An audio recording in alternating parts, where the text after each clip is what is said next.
যতই প্রেমের টানে মোদির কাছে যাক, আমরা মোদিজির কাছে আমাদের দেশ রত্ন প্রেম করতে দেব না। মোদির প্রেম করতে হলে বাংলাদেশের জনগণের সাথে প্রেম করতে হবে। মোদিকে আমরা শেখ হাসিনার সাথে প্রেম করতে দেব না। বাংলাদেশের মানুষের চাওয়া এবং পাওয়া শেখ হাসিনাকে বাংলাদেশে এনে জনগণের আদালতে বিচার করবে। আর আমরা এক প্রেমের টানে মোদির কাছে আমরা থাকতে দেব না।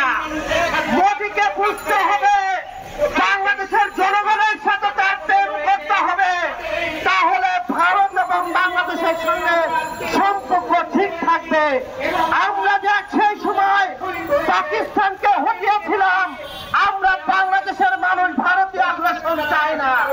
যার কারণে 5 আগস্ট এই ভারতের পেটেটা ভারতের আগ্রাসনকে বাংলাদেশ থেকে আমরা তাড়িয়ে দিতে সক্ষম হয়েছি।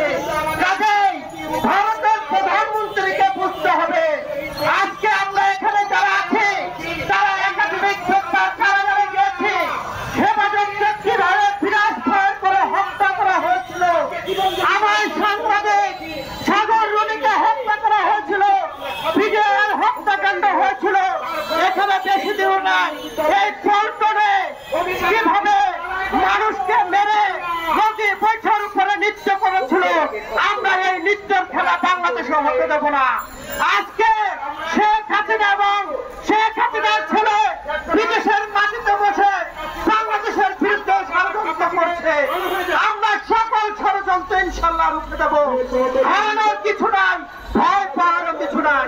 আমার বামে মেডিকেল ছাত্র ছাত্রী তারা তাদের অধিকার নিয়ে এসেছে। আমরা আপনাদের অধিকারের সাথে একমত পোষণ করছি। তবে আপনাদেরকে বলতে চাই আজকে যারা অন্তর্বর্তী সরকার আছে তাদেরকে আমাদের সহযোগিতা করতে হবে।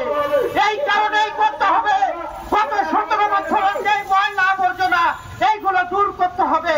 এই ময়লা আবর্জনা যদি দূর না করতে পারি তাহলে আপনাদের যে দাবি সেই দাবিও পূরণ হবে না। বন্ধুরা, আজকে আওয়ামী লীগকে আমরা হটিয়েছি, কিন্তু আওয়ামী লীগের ষড়যন্ত্র এখনো থেমে নেই। আওয়ামী লীগকে রুখে দিতে হবে।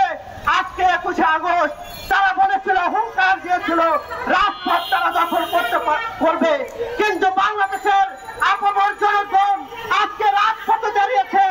বাংলাদেশে আওয়ামী লীগ শব্দ আর এই রাজপথে আমরা হতে দেব না। আমরা বাংলাদেশের মানচিত্র রক্ষা করব। সকলকে ধন্যবাদ জানিয়ে আমার কথা শেষ করছি। দেখা হবে রাজপথে, কথা হবে স্লোগানে। নয় ইতিহাস। আল্লাহ হাফেজ। ধন্যবাদ প্রিয় রিপন ভাই। এই পর্যায়ে বক্তব্য রাখবেন জনতার অধিকার পার্টির